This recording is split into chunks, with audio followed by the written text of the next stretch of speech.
한 번 듣고 5번 이해하는 한국사. 안녕하세요. 한다한국사 이다지입니다. 오늘 10번째 강의고요. 조선시대 우리 2번째 시간에 들어왔습니다. 정치사 2번째 파트 사화 발생기를 들어가 보도록 하겠습니다.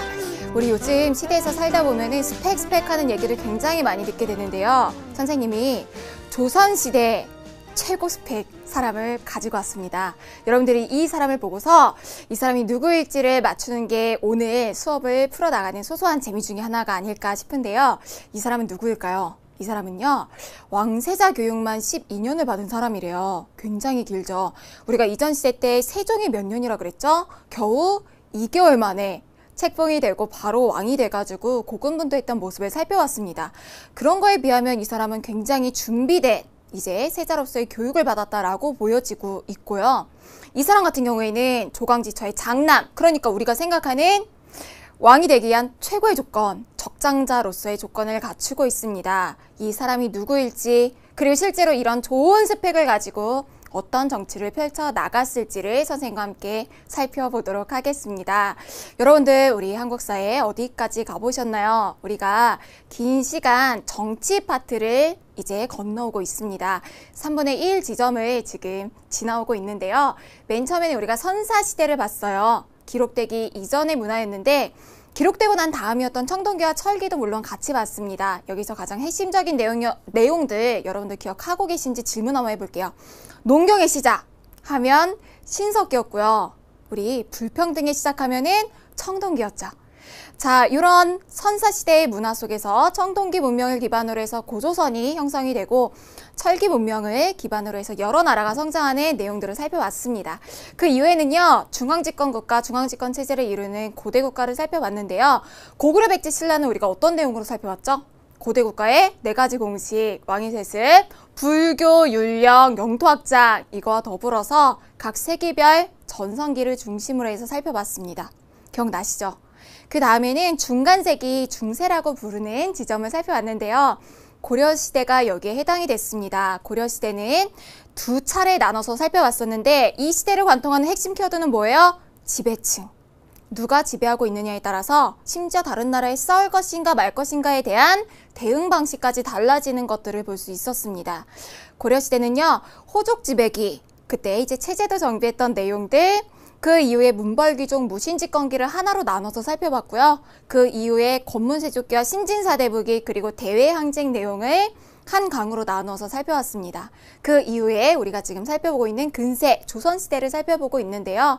조선시대는 각 시대별 특징이 굉장히 독특하고 특징적이었던 그런 시대였습니다. 우리가 저번 시간에는 체제 정비기를 살펴봤죠. 조선시대는 크게 5파트로 이루어져 있었는데요. 저번 시간에 살펴본 것은 체제 정비였습니다. 태정, 태세, 문단세, 예성에서 끝났죠. 모든 체제 정비는 성종에서 끝난다. 기억나시죠? 이를 성으로 끝났고요.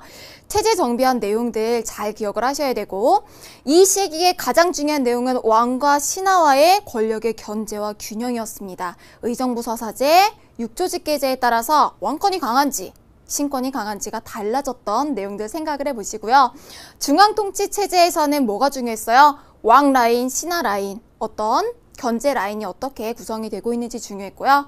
전국을 8도로 나눴고 과거 시험이 중요했던 조선시대의 모습을 우리가 그려 나가볼 수 있었습니다.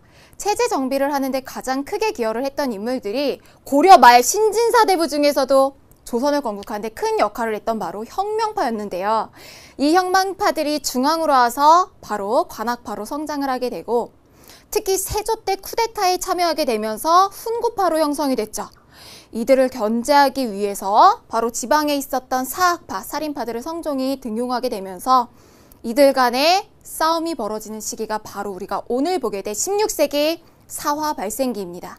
그래서 이 사화 발생기 다음에는 살인들이 권력을 잡고 난 다음에 붕당 정치기, 당을 나눠서 정치를 했죠. 당을 나눠서 정치를 하다가 견제와 균형이 완전히 무너지고 일당 전제가 시작이 되면서 왕이 이거에 강력히 견제를 했던 탕평 정치기. 강력한 왕권이 무너지면서 어린 왕이 등장을 하면서 소수 가문에 의해서 정치가 이끌어져 나가는 세도 정치기까지를 우리가 이 다음 시간에 살펴보도록 하겠습니다. 오늘은 사화가 발생하고 붕당이 형성되는 지점까지를 반복 학습해 보도록 하겠습니다. 여러분들 이것만은 꼭 오늘 잡으셔야 돼요. 어떤 내용들 보셔야 되냐면 훈구파와 살인파를요, 우리가 비교를 해볼 거예요. 정치적인 배경, 경제적인 배경, 다른 사상에 있어서 어떤 입장을 취하고 있는지를 비교하실 수 있어야 되고요. 이들의 싸움으로 인해서 발생한 사화, 살인파들이 화를 입었다라고도 해석할 수 있고 4번의 화가 있었다라고도 해석할 수 있습니다. 이 사화 중에서는요, 김효사화만 기억을 하셔도 좋아요. 이 김효사화는 조광조라고 하는 인물이 얽혀져 있는데요. 이 조광조의 개혁정치 내용은 여러분들이 반드시 기억을 하셔야 합니다. 뭐 이것뿐만 아니라 당시에 살인들이 성공할 수 있었던 배경으로 서원과 향약을 꼽는데 이 서원과 향약의 원동력들 내용들 살펴보시고요. 붕당의 발생 내용까지를 우리가 이번 시간에서 중요한 내용으로 살펴보도록 하겠습니다. 자, 여기까지 여러분들 이번 강 미리 보기 하고요. 우리 하이라이트 넘어가서 가장 중요한 내용들 같이 살펴보도록 하겠습니다.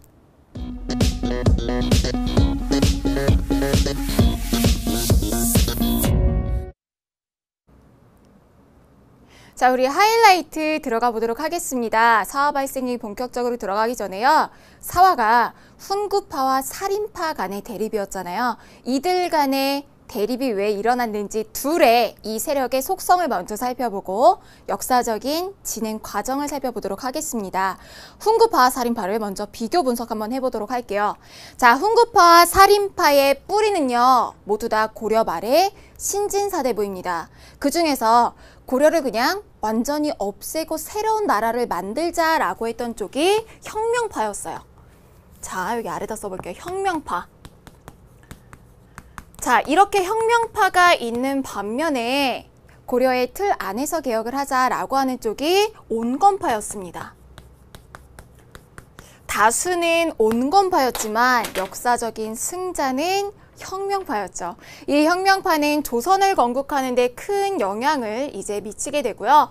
실제로 이제 관학파로 성장을 하다가 세조 때는 세조의 쿠데타 기억나시죠? 단종을 몰아냈던 쿠데타에 참여하게 되면서 공신으로 한 차례 더 책봉이 되면서 이들이 바로 뭐가 되는 거예요? 훈구파가 되는 거예요.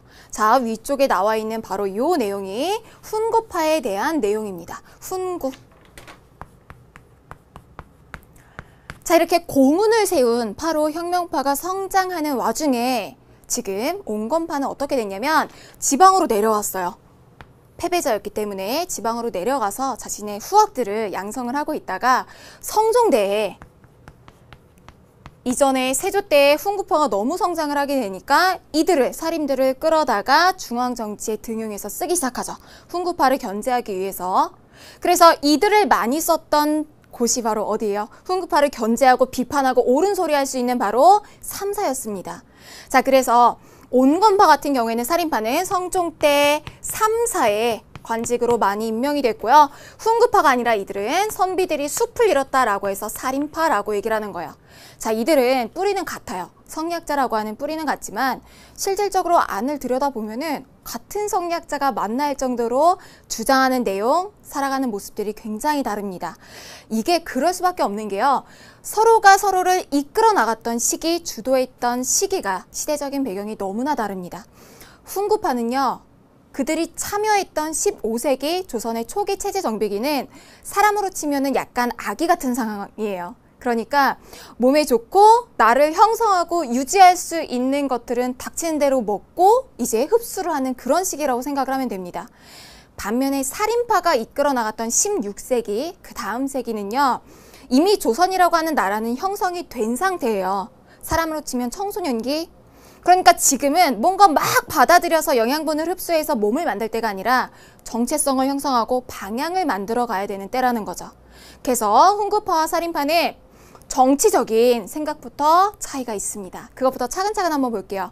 훈구파는 일단 나라를 처음 만들었잖아요. 그러니까 권력이 중앙으로 집중되는 국가를 꿈꿀 수밖에 없겠죠. 정도전도 그렇게 생각을 했잖아요.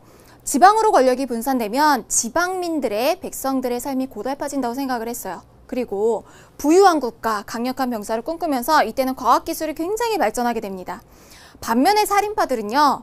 힘에 의한 정치보다는 힘에 의해서 쓰고 버리는 이런 정치보다는 왕이 도덕성을 갖춘 정치를 꿈꿨습니다. 그거를 뭐라고 하느냐? 왕도 정치라고 하는 거예요. 선생님 너무 이 얘기가 안 와닿아야 하는 친구도 있을 거예요. 왕이 도덕성을 갖는 정치 너무 뜬구름 잡는다라고 느낀 친구들 당연히 있을 겁니다. 그게 맞는 생각이에요. 훈구파가 이끌어나간 조선의 초기는요. 눈에 보이는 무언가를 위해서 노력할 때지만 살인파가 이끌어나가는 16세기는 살인 자체가 원래 명분을 지키기 위해서 고려 말의 뜻을 같이 하지 않은 세력들이잖아요. 지방에서 자신의 명분을 지켜나갔던, 의리를 지켜나갔던 사람들이기 때문에 눈에 보이지 않는 방향성을 이끌어나가던 사람들이었습니다. 도덕성, 성략, 명분, 질서, 의리 이런 것들을 강조하던 사람들이었다라는 거 생각하시면 돼요. 훈구파는 중앙에 진출을 해가지고 관리로 이끌어나갔기 때문에 중앙집권을 추구했지만 살인파는 지방으로 내려갔잖아요. 향촌에서 스스로 이제 그 지역을 다스리는 향촌 자치를 주장했습니다. 비교해서 기억을 해두시고요. 여긴 향촌 자치다. 자, 경제적으로 훈구파는 엄청난 대지주였습니다. 큰 땅을 소유할 수밖에 없는 게 개국공신에다가 세조 때는 쿠데타의 공신까지 엄청나게 많은 재물들을 받았겠죠. 대지주였고요. 살인파는 지방에 내려가서 소소하게 중소지주로 생활을 영위하고 있었습니다. 둘 간의 경제적인 배경도 차이가 있었죠. 교육적으로도 이 내용은 이미 했던 내용입니다. 우리 이런 표현 하잖아요. 어디서 일해? 라고 하면 사극 보면은 저 관아에서 일합니다 할 때 그 관 있죠? 그게 바로 국가를 뜻합니다. 국가에서 배우는 사람들, 국가의 교육기관에서 배웠던 이 사람들을 관학파라고도 하고 그 국가의 대표적인 교육기관이 성균관이기 때문에 이들을 관학파라고도 부릅니다. 훈구파의 그 전신, 그 전의 모습이 관학파였고요. 살인파들은 사립교육기관, 사학에서 배우게 되죠. 대표적인 교육기관이 서원이고 이 서원은 훈구파가 절대 강자이던 이 시절에 살인파가 나중에 성공을 하게 되는 원동력이 됩니다. 여기서 끊임없이 제자들이 양성이 되니까 나중에 살인파가 성공할 수 있었던 거예요. 마지막 타사상. 성리학 이외의 사상에 대해서는 어떤 입장이냐에 대해서 살펴보면요. 훈구파는 뭐라 그랬어요? 일단 나라를 만들고 강하게 만드는 데 필요한 건 무조건 받아들이던 시기. 그러니까 다른 사상이라도 그게 심지어 도교이고 하찮아 보이는 과학기술일지라도 나라가 튼튼해지면 일단 받아들입니다. 수용해요. 그래서 15세기는 조선의 과학기술이 정말 최대로 발전했던 그런 시기였습니다. 반면에 살인파는요. 성리학 이외의 사상을 배척해요. 명분과 절개를 지키는 살인들의 성향과 이제 맞다고 생각을 하시면 될 것 같습니다. 이 둘 간의 싸움은 피할 수가 없었고요. 애초에 세조 때 공신으로 책봉된 훈구파와 성종 때 이들을 견제하기 위해서 올라왔던 살인파. 생각이 다르고 그리고 원래부터 부딪히기로 예정되어 있던 이제 운명 같은 거였겠죠. 이들이 부딪혔던 4번의 화가, 큰 사건이 사화로 발생하게 됩니다. 연산군부터 들어가 보면 되는데요. 우리 사화를 본격적으로 이해를 하려면 그 이전의 상황, 연산군 이전의 왕을 기억을 해야 되죠. 누구였어요? 성종 때. 태정태세 문단세, 성에서 체제 정비 끝났고 우리 이제 사화 발생기 들어왔죠? 연산군 이전에 성종이 있었습니다. 연산군의 아버지. 자, 성종은 우리가 알다시피 일울성자 체제를 정비한 왕이었고요. 너무너무 모범생적인 스타일의 왕이었습니다.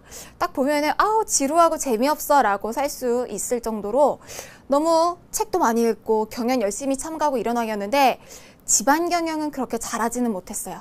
특히 여자를 굉장히 좋아해서 자신의 부인 중전의 마음을 항상 불안하게 만들었습니다.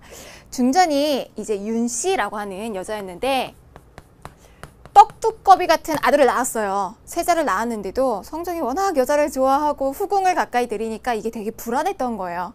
그래서 성종이 후궁을 자꾸 들이고 하니까 윤씨가 너무 불안한 마음에 나중에는 이 비상이라고 하는 독약을 가지고 있다가 걸린 일도 있었습니다.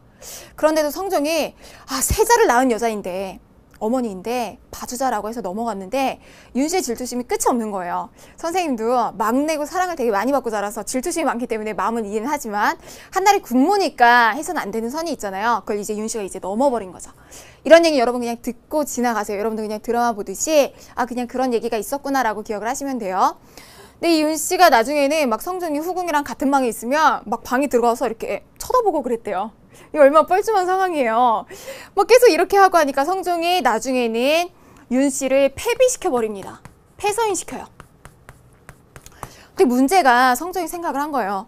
아무리 패배를 시켜도 나중에 어쨌든 자기가 낳은 아들이 왕이 되면 내 권리를 찾으려고 할 텐데 어떻게 하면 이거를 견제할 수 있을까 생각을 하다가 후환이 두려워서 패배윤 씨에게 사약을 내립니다. 그러니까 패배윤 씨가 낳은 세자는 모정을 느끼지 못하고 그렇게 약간 쓸쓸하게 궁궐 안에서 자라났던 거예요. 모정의 결핍이 당연히 자라나는 데 큰 영향을 미칠 수밖에 없었겠죠. 성종의 적장자로 왕세자 교육만 12년을 받은 사람. 조선시대에 생각보다 그렇게 완벽한 조건을 갖춘 조강지처의 장남으로 왕위에 오른 사람이 별로 없습니다. 완벽한 조건을 가지고 왕위에 올랐던 준비되었던 왕으로 보였던 사람이 바로 연산군이에요. 그렇게 좋은 조건을 가지고 우리 이전에 봤지만 2개월밖에 세자 코스를 밟지 못한 세종은 그거를 극복하기에 정말 아둥바둥했는데 연산군은 그렇게 완벽한 조건을 가지고 우리가 기억하는 폭군 중에 폭군으로 남아 있습니다. 정말로 그냥 빈말이 아니고 막 명언집에 나오는 얘기가 아니라 정말 세상에 조건이 좌우하는 게 아니에요. 그 조건을 뛰어넘는 인간의 의지. 선생님도 개인적으로 정말 집안 환경이 좋았거나 조건이 뛰어난 편이 아니었기 때문에 자신 있게 말할 수 있습니다. 나의 개인의 의지가 인생을 바꾸는 거예요. 연산군 보세요. 그 좋은 스펙이 다 어디로 갔겠어요. 연산군 하면 떠오르는 이미지들 폭군이죠. 선생님은 항상 연산군이 이제 미디어 속에 나오면은 막 BGM이 머릿속에 지나가요. 연산군 하면 모습으로 떠오르는 거. 내 거친 생각과 불안한 눈빛과 그걸 지켜보는 너 해가지고 아유 넘어가 버렸네요. 연산군 하면은 뭔가 굉장히 거칠고 막 야수 같고 그런 불안정한 이미지의 왕의 모습이 떠오르게 됩니다. 실제로 그런 삶을 살았고요. 실록에 보면은 연산군이 자신의 어머니의 존재, 패비의 존재를 나중에 왕이 되고 난 다음에야 알았다고 하고 있는데 선생님은 그럴 가능성 굉장히 낮았다고 봐요. 궁궐안도 얼마나 이렇게 수근수근 되기 좋아하는데 뒤에서 얼마나 수근댔겠어요. 아마도 왕이 되기 전에 이미 알았을 겁니다.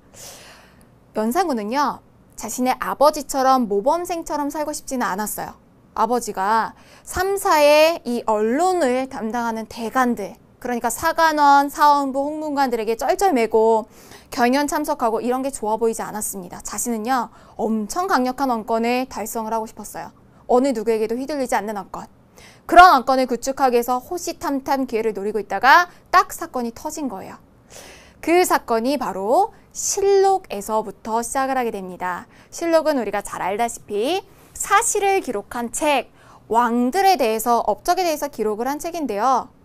역사서를 쓰려면 당연히 기본이 되는 기초 기록들 사초가 중요하잖아요. 이 사초는 왕의 성적표랑 같습니다. 그렇겠죠. 이 왕은 어떤 일을 잘했고 못했고 이게 써있기 때문에 실은 왕들이 제일 궁금한 것도 그거예요. 선생님도 만약에 어느 누군가가 비공개로 강사평가를 한다라고 하면 그걸 너무너무 보고 싶을 것 같아요. 그렇기 때문에 역사를 쓰는 사람이 이거를 공정하게 쓰기 위해서라도 사초는 비공개가 원칙입니다. 왕권이 정말 강했던 어느 시기 떠오르세요? 체제정비기 때 태종 이방원 때나 세조 때도 사초를 보고자 했으나 보지 못했어요. 역사 속에서 유일하게 사초를 본 사람이 연산군입니다. 그래서 피바람이 분 거예요. 문제가 됐던 사초가요. 이름이 요런 이름이에요. 조의제문. 우리가 어떤 사람의 상갓집 방문할 때 조문 간다라고 하죠. 이 조가 슬퍼한다, 애달퍼한다 라고 하는 뜻이고요. 이렇게 끊어 읽으면 됩니다. 조의제문. 의제의 죽음을 슬퍼한다 라고 하는 글이에요. 누가 썼냐면 김종직이라고 하는 사람이 썼습니다. 김종직. 자, 그럼 의제가 누구냐? 여기서도 여러분들 그냥 들어두시면 돼요. 여러분들이 의미 없는 한자의 나열이라고 역사를 느끼지 않기 위해서 선생님 설명을 드리는 거지. 막 의제가 누구이고 막 이게 어떤 내용이고 달달 외우시라는 의미가 아닙니다. 어떤 사건인지 본질만 파악하시면 돼요. 의제가요. 중국 사람이에요. 초나라의 왕족인데 요 의제가 자기 삼촌처럼 혈육처럼 믿고 의지한 사람이 항우라고 하는 사람이 있었습니다. 그런데 조의제문에 따르면 아마도 이 의제가 알 수 없는 죽음을 당했는데 그게 자기가 믿고 따랐던 항우가 죽였을 거다라고 해서 의제 너무 불쌍해 라고 하는 글이에요. 이해가시죠? 그럼 이 글이 왜 우리나라 실록의 사초로 쓰였을까? 바로 이거를 통해 뭔가 비유를 하고자 하는 게 있었겠죠. 떠오르는 게 뭔가 없으신가요? 데자뷰처럼 떠오르는 사건, 비슷한 사건이 있죠. 삼촌을 믿고 의지했는데 삼촌에 의해서 죽음을 당했다. 어린 나이에 왕위에 올라서 단종이 정말 무서웠던 짐승 같은 상남자 세조에게 개유정난으로 밀려났다라고 했던 내용이 떠오르실 수도 있죠. 연산군도 이 내용을 떠올렸습니다. 아니, 감히 단종과 세조의 일을 이런 식으로 비유를 해서 역사에 남기려고 들어? 라고 생각을 한 거죠. 왜냐?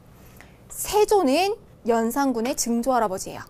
그러면 나의 뿌리를 욕하는 것은 곧 나에 대한 욕이다 라고 생각을 해서 가뜩이나 지금 왕권 강화 어디야 한번 해봐 이렇게 하고 있던 와중에 좋은 건수가 걸린 겁니다. 이 해가 바로 무오년이었어요. 이렇게 사건 붙을 때는 항상 무슨 사건 앞에 그 해 이름이 붙는 거 아시죠? 이 사화를 무오사화라고 해요. 무오년에 일어난 살인들이 사화를 당했다, 화를 당했다라고 해서 연산군 때 두 차례 사화가 일어나는데 첫 번째 사화가 바로 무오사화입니다. 조의 제문으로 인해서 발생을 하게 되는데요. 이걸 썼던 사람이 김종직이에요. 김종직은 살인파의 거장, 이제 대표격인 사람이었습니다. 그러니까 김종직과 관련된 제자들을 다 숙청을 하면서 살인파를 장악을 하고 3사 언론을 장악하고 왕권을 강화할 수 있었던 거겠죠. 김종직은요, 이때 이미 죽은 사람이었어요. 그 시체를 꺼내가지고 죽은 시체에 더 형을 가하면서 공포 분위기를 장악했습니다. 사람들은요, 이걸로 이제 끝날 줄 알았어요. 그래, 왕권 강화는 왕 초창기에 있을 수 있는 일이니까 이걸로 끝날 거야 라고 생각을 했는데 재앙은 소리 없이 시작이 됩니다. 더군다나 시간이 좀 흐른 다음에요, 한참 기분 좋은 연회 자리에서 또 한 번의 피바람이 불게 됩니다. 한 연회 자리에서요, 늙은 대신이 막 흥겨운 연회 자리 있잖아요. 막 즐거운 자리. 그런 자리에서 늙은 대신이 이 연산군한테 술을 받다가 술이 많이 취했는지 손이 떨렸는지 요거를 좀 흘린 거예요. 그랬더니 그럴 수 있잖아요. 손이 떨리고 술이 취하면은. 근데 연산군이 이거를 자기를 기만하는 거라고 해서 그 대신을 처벌하게 됩니다. 선생님, 그냥 연산군이 성격이 나빴던 거 아니에요? 생각을 할 수가 있죠. 그렇게 생각하기에는 석연찮은 구석이 있습니다. 왜냐면 그 늙은 대신은 패비 당한 연산군의 어머니 패비은 씨에게 사약을 들고 갔던 장본인이에요. 그러니까 이 일을 서막으로 해서 무오년에 이어서 갑자년에 아주 잔혹한 사화가 시작이 된 거죠. 그런데 실은 사화가 이 살인들이 화를 당했다라고 볼 수 있지만 살인만 화를 당한 건 아니에요. 패비윤 씨와 관련해서는 살인뿐만 아니라 훈구도 광범위하게 연결이 되어 있었기 때문에 이 일을 톡 거느리잖아요. 신하 전체를 숙청하겠다는 것과 똑같습니다. 실제로 이 일을 통해서 정말 많은 신하들이 숙청이 되고요. 연산군은 그 이전에 태종도, 세조도 누려보지 못한 강력한 왕권을 구축하게 됩니다. 자, 이런 왕권을 볼 수 있는 게 바로 장학원이라고 하는 그 기관이에요. 이번에 영화로도 나왔는데 19금이어서 여러분들은 못 보셨을 수도 있습니다. 간신이라고 하는 영화였는데 선생님도 실은 보지는 못했어요. 근데 그 소재만 알고 있는데 연산군 때 장학원이라고 원래 왕실 행사에 음악이랑 이런 게 필요하잖아요. 그걸 담당하는 부서에 관에 소속되어 있는 기생이 있어요. 요 관기가 있는데 연산군은 여자를 좋아하고 더군다나 민낯에서도 예쁜 여자를 좋아했어요. 그래서 엄청나게 예쁜 여자들을 이 기생을 1000명까지 늘리겠다고 했습니다. 아니, 나라 살림이 여기저기 돈 들어갈 때도 많은데 기생을 늘리면 어떡해요. 어쨌든 왕권이 엄청나게 강하니까 1000명으로 늘리고 그 중에서도 기회가 뛰어나고 예쁜 기생을 흥청이라고 뽑았어요. 미녀 이렇게 수집하는 사람들도 뽑고, 그래서 흥청 때문에 연산군이 망했다라고 해서 흥청망청이라고 하는 말이 생기기도 했죠. 그런데 우리가 조선 전기 초기 체제 정비기에서 봤듯이 왕권이 너무 강하면 안 돼요. 권력은 시속. 왕권이 너무 강하면 그 다음에 조화를 이렇게 맞춰줘야 되는데 연산군은 너무나 크게 독주를 했습니다. 너무나 많은 사람들이 죽었고 이걸로 인해서 쿠데타가 일어나게 됩니다. 이런 폭주를 바로잡는다라고 해서 이런 사건을 반정이라고 해요. 바르게 돌이킨다라고 해서 반정이 일어나게 되는데요. 연산군을 끌어내리고 중종이 왕위에 오르게 됩니다. 중종 반정이 오르게 돼요. 이런 얘기 있잖아요. 자고 일어나 보니 스타가 되었다라고 하는 말처럼 중종은 정말 자고 일어나 보니 내가 정말 세자도 아니었는데 갑자기 왕이 된 사례에 해당이 됩니다. 근데 이게 좋은 것만은 아니죠. 한 나라를 이끌어 나가려면 어떻게 이끌어 나가겠다 비전도 있어야 하고요. 그리고 신하들을 제압할 수 있을 만한 권력도 있어야 하는데 중종은 그런 게 없었어요. 더군다나 반정이랍시고 또 여기에 숟가락 얹어놓은 사람들이 얼마나 많겠어요. 공신들이 또 대거 책봉이 되면서 훈구파가 엄청나게 강해져 있는 상황이었습니다. 이 상황에서 중종이 생각을 한 거예요. 강해진 훈구파를 견제하기 위해서는 다시 한번 살인파를 등용하는 수밖에 없겠다. 당시의 살인들 중에서요. 완전 떠오르는 스타가 있었어요. 라이징 스타. 엄청 핫한 인물이 바로 조광조라고 하는 인물이었습니다. 이렇게 생겼는데요. 조광조는 너무 중요해요, 여러분들. 반드시 기억을 하고 별표를 막 100개씩 쳐두고 보셔야 되는 그런 인물입니다. 조광조는 조선시대 3대 미남 중에 한 명입니다. 야사에 따르면 스스로도 막 거울을 보면서 이게 어떻게 남자 얼굴이야 라고 감탄을 했다고 하는데요. 지금과 이때는 미의 기준이 다르잖아요. 이때는 약간 분위기 미남 이런 쪽으로 이제 미남의 기준이 형성이 되어 있었던 것 같고요. 실제 기록을 봐도 조광조가 거리에 나가면은 막 어염집 여인들이 창문을 열고 다 내다봤다고 해요. 원빈급의 외모가 아니었을까 싶습니다. 외모뿐만 아니라 실력이 너무 출중해서요. 엘리트 코스를 완벽하게 밟아요. 과거에 급제한 다음에 어디에 배치가 됐겠어요? 선생님 얘기했죠. 요 자리 거치고 난 다음에 장관 된다고. 어디에? 3사에 언론직에 배치가 되는데요. 3사에 사관원, 홍문관, 사원부가 있는데 사관원에 배치가 됩니다. 그러니까 신입생, 약간 신입사원 새내기 사관원에 배치가 된 다음에 한 이틀 만에 일을 쳐요. 사고를 치게 됩니다. 바로 왕한테 바로 이제 자기 의견 올리게 되는데 이렇게 얘기를 한 거예요. 자기 빼고 사관원을 다 잘라달라. 왜냐면 3사라고 하는 자리가 옳은 말을 하는 자리고 권력을 비판하고 견제하는 자리인데 아직까지 제대로 이루어지지 않았다는 거죠. 나 이런 사람들이랑 같이 일 못하니까 다 잘라주세요 얘기를 한 거예요. 신입사원이 뽑히자마자 사진실 들어와서 제 부서에 대리부터 부장까지 다 잘라달라고 한 거랑 똑같습니다. 그런데 중종은 조광조의 폐기에 반하고 조광조를 믿고 개혁을 추진해 나가기로 하면서 실제로 사관원을 조광조 빼고 다 교체를 해버리죠. 조광조는 여러분들 보면 알겠지만 뚝심 있고 의지 있고 타협하지 않고 약간 그런 성격이었기 때문에 개혁도 굉장히 거칠게 실은 약간 급박하게 추진해 나가는 느낌이 있습니다. 조광조의 개혁 내용을 어렵게 생각을 하고 암기한 친구들이 있는데요. 이렇게 이해하면 돼요. 맨 처음에 사림의 성격을 봤잖아요. 정치적으로 뭐를 추구했는지 향촌자치 그리고 왕도정치 경제적 기반은 중소지주였고 타사상을 수용하지 않는다고 했어요. 이런 내용들을 기억을 하시면은 조광조의 개혁 내용들 그냥 따라오게 됩니다. 조광조는 생각을 했어요. 일단 과거 제도 자체가 너무너무 한계가 있는 시험이다. 제대로 사람을 뽑으려면 현량과를 실시하자라고 얘기했습니다. 현량과. 현량과의 현과 량은요, 둘 다 어질다라고 하는 뜻을 담고 있습니다. 현명하고 어진 사람을 뽑는다라고 하는 건데요. 여기에 다 과거제에 대한 비판의식이 숨어 들어가 있어요. 과거제에서 평가하기 굉장히 어려운 게 뭘까요, 여러분? 수능에서도 평가하기 어려운 건데요. 그 사람 됨됨이. 인성을 파악하기 어렵잖아요. 우리 객관식 이렇게 마킹하는 시험에서는.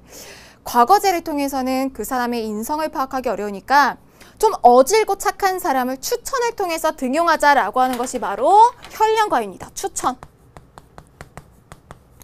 실제로 이게 받아들여져서 대거 많은 살인파가 중앙에 등용이 됩니다. 두 번째로 살인파는 다른 사상, 성리학 이외의 사상을 수용한다 그랬어요? 배척한다 그랬어요? 배척한다 그랬죠. 아예 이들은 타협이 없는 세력이에요. 고려 말에 타협이 없었기 때문에 조선 건국에 참여하지 않았습니다. 타협하지 않았기 때문에요. 원래 조선시대 때는 고려시대 때부터 원래 우리나라 사람들 이제 하늘에 제사 지내는 일 굉장히 많이 했잖아요. 이게 어느 종교랑 관련이 되어 있어요? 도교. 하늘에 제사 지내는 관청을 그 장소를 소격서라고 했는데 이게 조광조가 보기에는 설치가 되어서는 안 되는 거라는 거죠. 폐지하라고 요청을 합니다. 그래서 소격서 폐지도 주도를 하게 되고요. 향촌 질서를 주도해 나갔기 때문에 향촌에 성리학적인 규범을 퍼뜨리고 싶어 했어요. 우리 정말 진보하기는 해도 맨 처음에 학기 초에 뭐부터 만들어요? 학교에 이제 그 교실에 급훈을 만들게 됩니다. 그 개념처럼 지방사회를 이끌어 나가는 그 지방의 자치교약을 보급을 하자고 주장을 하는데요. 그게 바로 향약이죠. 요 향약과 이 향약을 통해서 지방민들의 여론을 장악하고 여기에 더해서 서원을 통해서 인재를 양성해 나가면서 고된 사활을 통해서도 살인들이 살아남을 수 있었던 거였죠. 자, 향약 보급을 주장하게 됩니다. 그런데 개혁이 지금 봐도 알겠지만 호흡이 굉장히 빨라요. 근데 급격하게 빨라지는 것이 바로 이 4번입니다. 조광조는 생각을 한 거예요.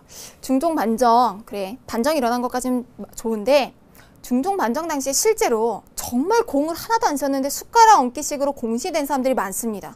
그렇게 공신된 사람들한테 국가는 땅 퍼주고 뭐 수조권 나눠주고 엄청난 재물을 주면서 그 사람들은 또 훈구파로 배 떵떵 치고서 이제 잘 먹고 잘 살게 되는 거예요. 이런 사람들이 비판하기 시작하는 거죠.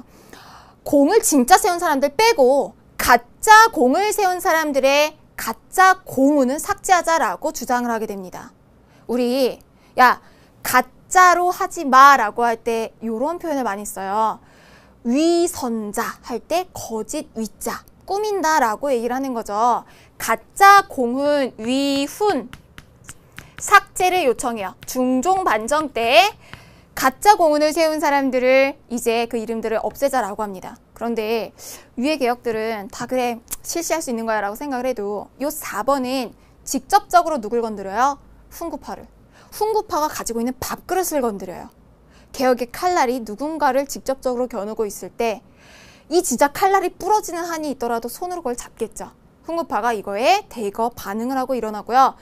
중종 입장에서도 이건 어떨까요, 여러분? 잘 생각해 보세요. 아무리 조광조를 믿고 개혁을 밀어줬다 할지라도 자기가 일어나 보니 왕이었잖아요. 근데 자기를 추대한 세력에 대해서 그 과정에 대해서 지금 딴지를 걸고 넘어진다? 중종도 조광조가 부담스러워지기 시작합니다. 자, 이 위훈 삭제를 계기로 조광조를 내치고 조광조와 관련된 신진살인들이 다시 한번 화를 당합니다. 세 번째 사화, 이게 김효사화예요. 김효년에 일어난 사화고요. 김효사화 이렇게 기억해 두시면 좋겠죠.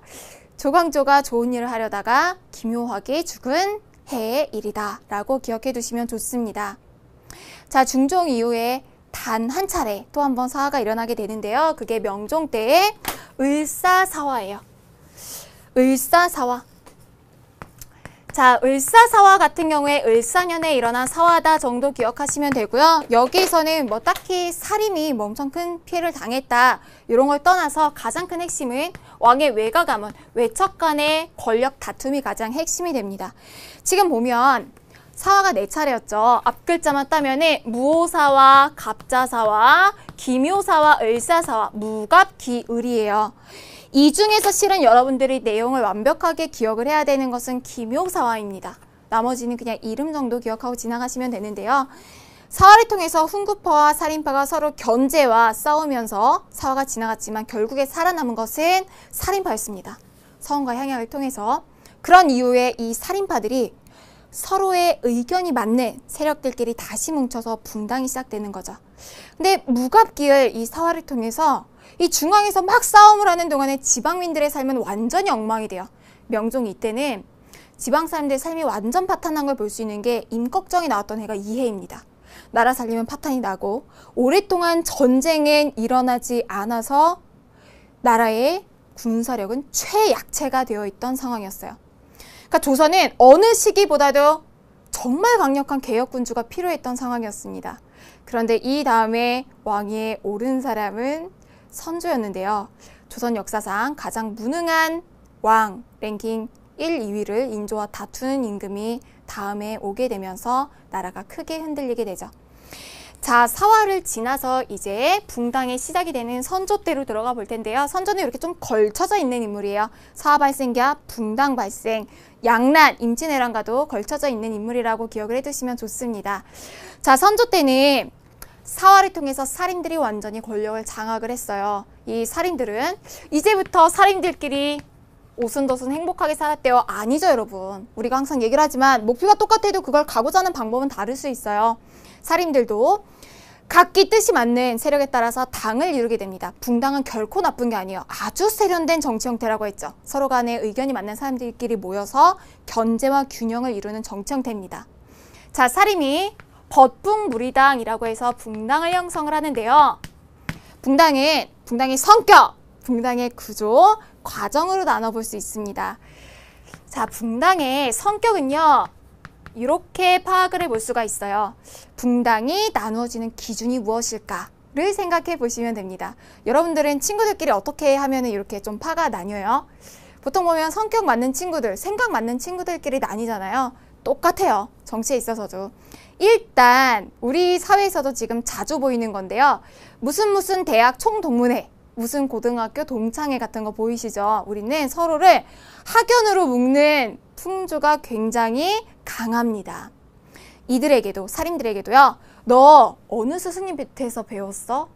어느 서원에서 배웠어? 라고 하는 학파가 굉장히 중요한 무리 형성에 영향을 주게 됩니다. 하나의 성격이 학파예요. 학문적 파벌이 나뉘고 또 한 성격으로 볼 수 있는 것은요. 무엇을 옳다고 생각하는가예요. 지금도 어떤 뉴스가, 이슈가 나오게 되면은 사람들마다 생각하는 게 다 달라요. 선생님도 그렇고 심지어 선생님과 한 배서 난 언니도 선생님과 생각이 다릅니다. 무엇을 옳다고 생각하는가는 그 사람들만의 이제 고유한 생각이기 때문에 같은 생각끼리 뭉쳐요. 이거를 뭐라고 불러요? 정치적 이슈, 정파에 따라서 나뉜다라고 보면 됩니다. 학파와 정파적 성격을 모두 가지고 있는 게 붕당이에요. 살인들이 무리를 나누는데 학문적 성격과 정치적 성격으로 나뉘었다라는 거죠. 그럼 어떻게 이게 구조가 어떻게 형성이 되었는가라고 하는 걸 좀 봐야 돼요. 그러면 당이 형성은 됐어. 그러면 어떤 당이 권력을 가지고 어떤 당은 좀 좀 보조의 역할을 하는 걸까 생각을 해보실 수 있습니다. 우리 지금도 여러분들 학생이시면 익숙하지 않을 수도 있지만 그냥 뉴스 잠깐만 들어도 여당이니 야당이니 하는 말들이 굉장히 많이 나와요. 여당은 집권당을 뜻하고요. 야당은 집권하지 않은 당을 뜻합니다. 똑같은 개념이에요. 이때는요. 많은 사람들의 지지를 받는 여론을 형성하는 당이 집권당이 됩니다. 자, 많은 사람들의 지지, 바로 이런 걸 우리 뭐라고 표현해 볼 수 있어요? 공론이라고 할 수 있죠. 공론은 지금 쓰이는 가장 비슷한 용어로는 여론이라고 할 수 있을 것 같아요. 우리 굉장히 유명한 연예인이 마약 사건에 연루되었다라고 하면 여론이 좋아졌다고 하지 않죠? 그런 사이는 없죠. 마약에 연루되었다, 여론이 악화되었다라고 얘기합니다. 사람들의 공공의 의견을 공론이라고 하는데요. 이 시기는 아직 대중에 의한 이런 정치가 이루어져 있지 않기 때문에 선비들의 공공의 의견이라고 하는 제약점은 있지만 공론에 의해서 이제 정치를 이끌어 나간 거예요. 그러면 선비들의 의견에 영향을 미칠 만한 이게 형성되는 데가 어디냐는 거죠. 일단 중앙과 지방으로 나눠서 살펴볼 수 있습니다. 지금처럼 인터넷이 발달하고 스마트폰이 있는 시대가 아니에요. 굉장히 느리고 아날로그적입니다. 중앙에서는 누군가를 비판하고 견제하고 언론 기능을 하는, 당연히 어디에서 요거를 담당을 하겠어요? 공론은 3사에서 사원부, 사관원, 홍문관에서 이제 공론이 형성이 되고요. 그러면 그 무엇보다도 요 3사의 관직을 추천하는 자리, 인사권을 가진 자리가 굉장히 중요해지겠죠. 우리 이거 지금 몇 번째 봐요? 5번째 보고 있어요. 무슨 자리? 2조의 인사팀이죠. 2조. 전랑직. 자, 2조가 인사팀이라면 전랑은 뭐라 그랬어요? 대리, 과장 같은 직급이라고 얘기를 했습니다. 자, 이렇게 공론이 형성이 되는데 영향을 미쳤고요. 지방에서는 선비들이 3, 3, 5 모여서 공부도 하고 여론도 형성할 수 있는 장소 어디가 있죠? 서원이 있죠. 여기서 막 토론도 하고 상소도 올리고 하는 서원에서 여론이 형성이 되는데요. 서원의 유생들에게 가장 큰 영향을 줄 수 있는 사람은요. 관직에 나가진 않지만 제야의 큰 인물, 서원의 큰 스승이라고 볼 수 있는 살림이라고 하는 존재가 있습니다. 요거 살림의 오타 아니에요, 여러분. 살림이라고 하는 존재가 있어요. 막 머릿속에 굉장한 내공이 쌓인 노인을 생각하면 됩니다. 큰 스승. 그래서 이런 과정을 통해서 공론이 형성이 되고 누가 공론을 장악하느냐라고 하는 것은 결과적으로는 누가 조선시대에 가장 맞는 해법을 내놓느냐라고 하는 거였겠죠. 자, 그러면 이렇게 형성된 이 붕당이 어떤 과정을 통해서 나뉘어지는지 그 과정을 살펴보도록 하겠습니다. 자, 이 과정은요, 여러분들이 복잡하게 생각을 하고 실제로 교육 과정에서도 많이 간소화가 되었습니다. 그런데 선생님이 생각을 했어요. 생략하는 내용이 많아질수록, 이야기에서 생략하는 내용이 많아질수록 역사는 재미가 없어져요. 배경 내용을 알아야지 재밌는데 건너뛰고 넘어가면 재미가 없어지는 것이 많기 때문에 선생님이 요 내용은 기억만 해두세요 라고 하면 여러분들이 그냥 이제 듣고만 지나갈 수 있는 내용들을 많이 섞어서 핵심 내용을 갖추렸습니다. 재미있게 들으면서 요점만 여러분들이 파악을 하시면 돼요. 붕당이 당이 나뉘어지는 과정을 보면요, 처음에는 다 사림이었잖아요. 사화에서 살아남은 사림들이었는데 이들이 어떤 이슈를 가지고 해서 나뉘어지게 됩니다. 어떻게 나뉘어진다 그랬어요? 정치적 이슈와 학문적인 이 인연으로 인해서 나뉘어진다 그랬죠. 문제가 된 자리가 바로 이거였어요. 2조 전랑직. 2조의 인사팀의 전랑직. 여기에요.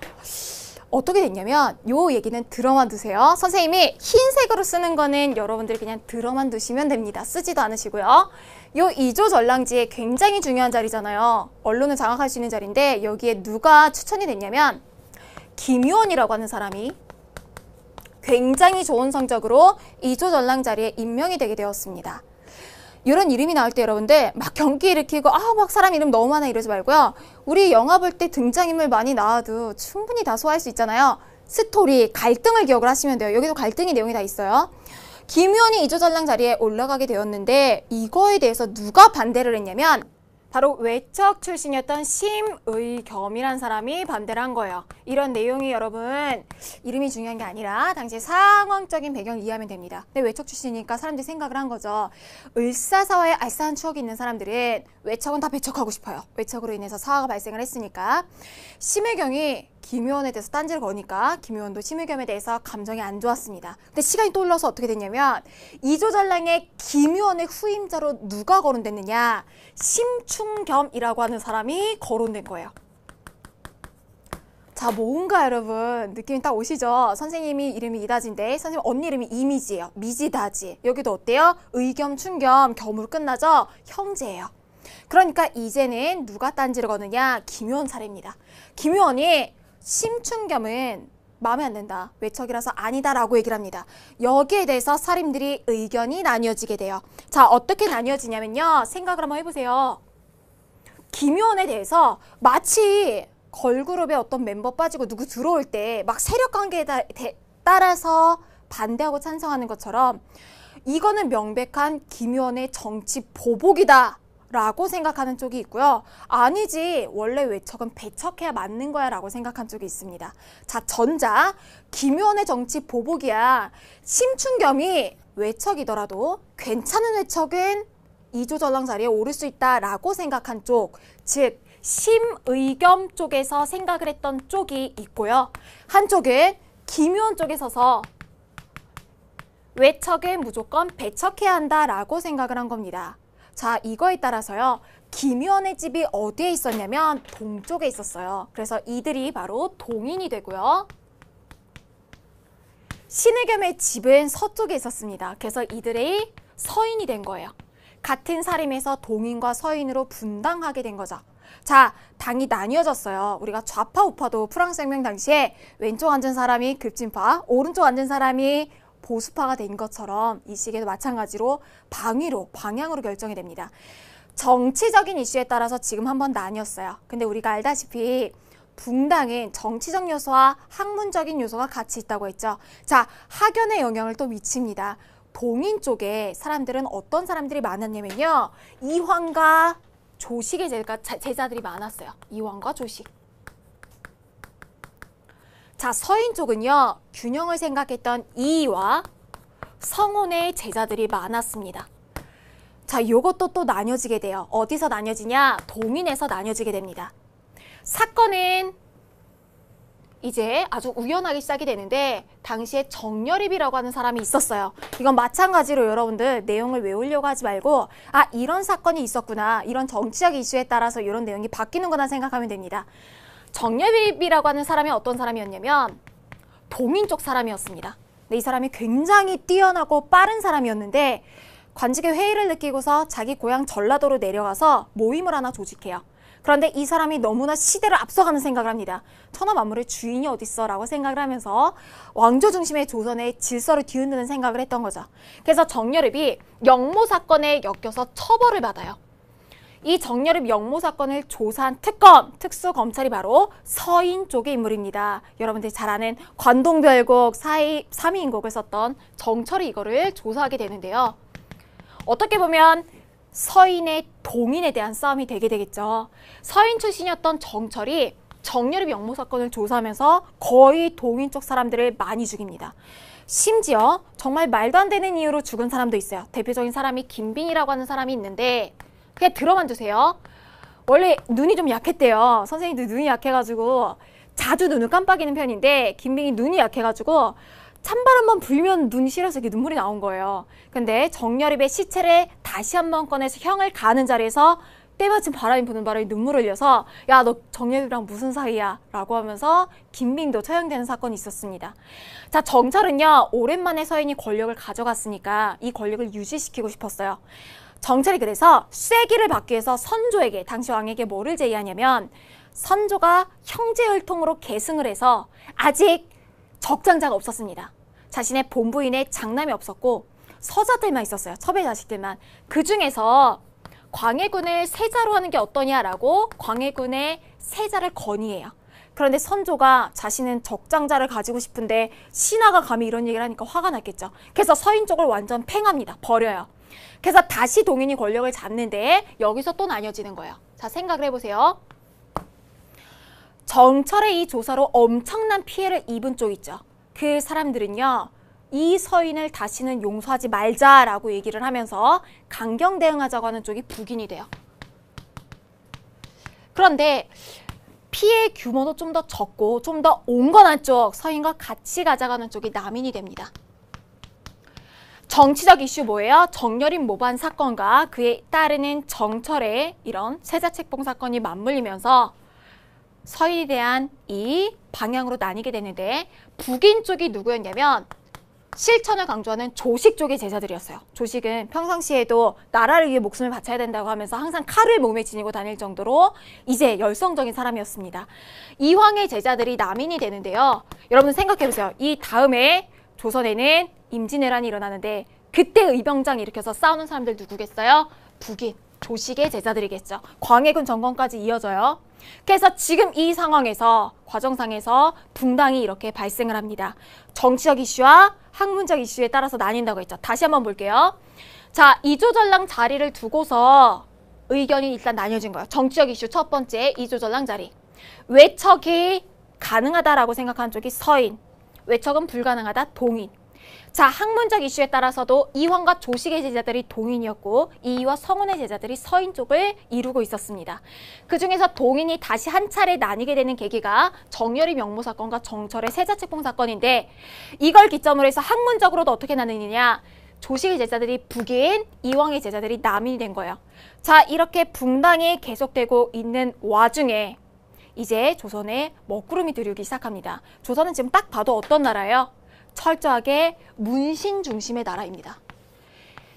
이 문신 중심의 나라에 아직 전쟁에 대한 대비가 안 되어 있는 상황에서 이후에 임진왜란이 터지게 되고 이거에 대해서 제대로 대응을 못하면서 조선 후기로 넘어가게 되는 거죠.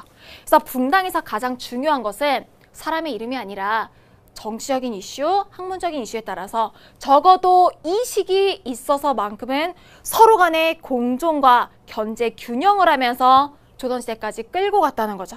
그래서 붕당이 이렇게 선조시기에 발생하고 제대로 되어갈 시기에 외란과 호란이 발생하고 그러면서 후기로 가게 되는 요 흐름 속에서 다시 한번 여러 당으로 붕당하는 과정을 여러분들이 살펴보시면 됩니다. 후기에는 영조와 정조의 탕평 정치까지 이어지게 됩니다. 자, 붕당의 시작까지 우리 살펴봤습니다. 10강 내용, 가장 중요한 내용은 16세기 사화 발생기 그리고 선조 때의 붕당의 시작까지를 살펴봤습니다. 훈구파와 살인파는 이제 대립을 사화에서 하게 되는데요. 여러 가지 이슈가 있었습니다. 정치적으로 훈구파는 어땠어요? 가장 중요한 이슈, 체제를 정비해야 되는 때였기 때문에 권력이 중앙으로 집중되는 중앙집권. 살인파는 지방에 살잖아요. 향촌을 야 우리 스스로 좀 통쾌하게 놔둬라고 하는 향촌 자치를 주장을 했습니다. 자, 훈구파는요.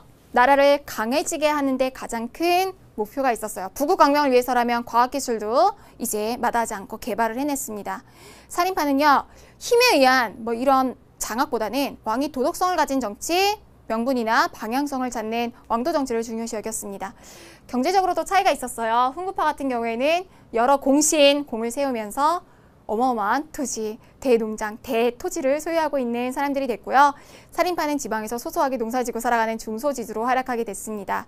교육은 훈구파는 국가에서 공부를 했죠. 성균관에서 관학을 통해서 공부를 했다면 살인파는 서원에서 후학을 양성해내는 사학파였습니다. 다른 사상에 대해서 훈구파는 초기 체제를 정비해야 되니까 도움이 된다면 다 수용을 하는 포용하는 자세였다면 살인파에선 받아들이지 않았어요. 그래서 조광조가 소격서 도교제사 지내는 걸 폐지를 했던 거죠. 그래서 우리가 사화의 발생을 살펴볼 수 있었습니다. 4차례의 사화가 있었는데요. 첫 번째가 무오사화, 무갑기을이었어요. 2차례 사화가 무순왕 때, 연산군 때. 김종직의 조의제문에서 시작이 됐죠. 조의제문 어떻게 끝나 읽어요? 조, 의제, 문. 의제를 추모한다라고 해서 세조와 단종 얘기 빗댄 거 아니야? 라고 해서 연산군이 살인파를 축청했던 일이었습니다. 패비운 씨의 일로 일어났던 것이 갑자사와 중종 때 조광조와 관련된 것이 기묘사와 명종 때 외척과 관련된 것이 을사사인데요. 실은 중요하게 여러분들이 기억을 하셔야 되는 것은 기묘사입니다. 나머지는 무갑기열 그냥 앞글자 정도 따서 4차례 사화가 있었다 정도 기억을 하시면 됩니다. 자, 이런 과정에서 이제 살인들이 살아났고 살인들은 붕당을 형성하면서 이제 정치를 이끌어 나가기 시작하는데요. 제일 처음 등장했던 것이 바로 선조 때였습니다. 훈구 대신들의 처리, 외척에 대한 문제, 그리고 이조전랑에 대한 문제로 동인과 서인이 나뉘게 되는데요. 동인은 당시에 동대문 쪽에 살던 기묘원, 서인은 서대문 쪽에 살던 신의겸, 동인과 서인이 나뉘게 되고 신진 세력의 강경파, 이황과 조식의 계열이 동인 쪽에 이와 성은의 계열이 서인 쪽에 오게 됩니다. 여기서 또 북인과 남인으로 나뉘게 되죠. 자, 우리 이것만은 꼭에서 봤던 키워드들 마지막으로 정리해 볼게요. 훈구파는요. 중앙집권을 추구했었죠. 부국강병을 얘기를 했고 경제적으로는 어땠어요? 대지주. 그리고 이 사람들은 국가에서 공부를 했습니다. 어느 교육기관이었어요? 성균관. 같이 복습해보면서 지나가 볼게요. 훈구파는 어느 때 많이 등용이 됐죠? 세조 때 쿠데타를 통해서 많이 형성이 되었고 이들을 견제하기 위해서 사림이 이제 중앙정계에 올라오기 시작합니다. 살인파는 어디에서 주로 활약을 했죠? 중앙정계에 올라오기 전까지는 지방에서 향촌자치를 주장하던 그런 세력이었고요. 힘에 의한 정치보다는 무슨 정치? 왕도 정치를 주장을 했습니다. 대지주가 아닌 중소지주였고요. 다른 사상에 대해서 배척하는 태도, 공부는 서원에서 했습니다. 지방의 여론을 장악을 했었죠. 향약을 보급하는 걸 주장을 했었죠. 조광조의 모습을 통해서 대표적인 내용을 알 수 있습니다. 자, 기묘사화는 누구랑 관련되어 있어요? 방금 전에 얘기했던 조광조와 관련되어 있었던 사화였고요. 중종 때 일어났던 사화였습니다. 조광조의 개혁 정치들 많은 내용들 중에서 뭐와 관련해서 기억하시면 좋아요? 위훈 삭제, 가짜 공훈 삭제랑 관련해서 기억하시면 좋습니다. 우리 관련해서 조광조 내용들 다 기억을 하셔야 돼요. 추천으로 사람을 뽑는 어진인재를 뽑는 현량과라던가 소격서, 도교 제사 지내는 거 폐지한다라던가 향촌자치교약 향약 보급하는 내용, 그리고 위훈 삭제했던 내용들 기억하시면 됩니다.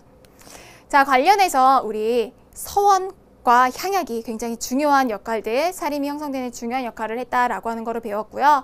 향약은 지방의 여론을 장악하는 데 중요한 자치 규범이 되었습니다. 우리가 키워드로 봤던 거 마지막 키워드였죠. 붕당은 살인들이 당을 이뤘다라고 해서 당을 이루는 구조, 과정, 성격들 살펴봤는데 정치적 속성, 학문적 속성 다 있었어요. 나뉘는 과정이 복잡해 보이지만 실은 하나하나 따라가서 스토리를 따라가다 보면은 당연하고 그냥 방향으로 결정된 거였어? 라고 하고 볼 수 있는 그런 내용이었습니다. 우리 조선시대에 어디까지 왔어요, 여러분? 어디까지 왔어요, 여러분? 이상하죠? 어디까지 왔을까요, 여러분?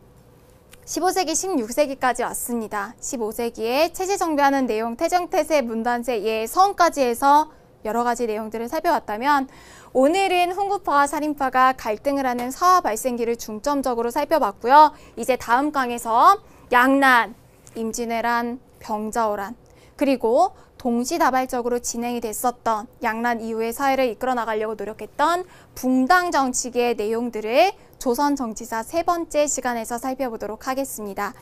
자, 여기까지 여러분들 너무너무 수고 많으셨고요. 여러분들은 다시 보기를 통해서 다시 한번 반복해 보시면서 키워드 다시 한번 기억해 보시기 바랍니다. 수고 많으셨고요. 저는 다음 강의 11강에서 여러분들 기다리고 있을게요. 수고하셨어요.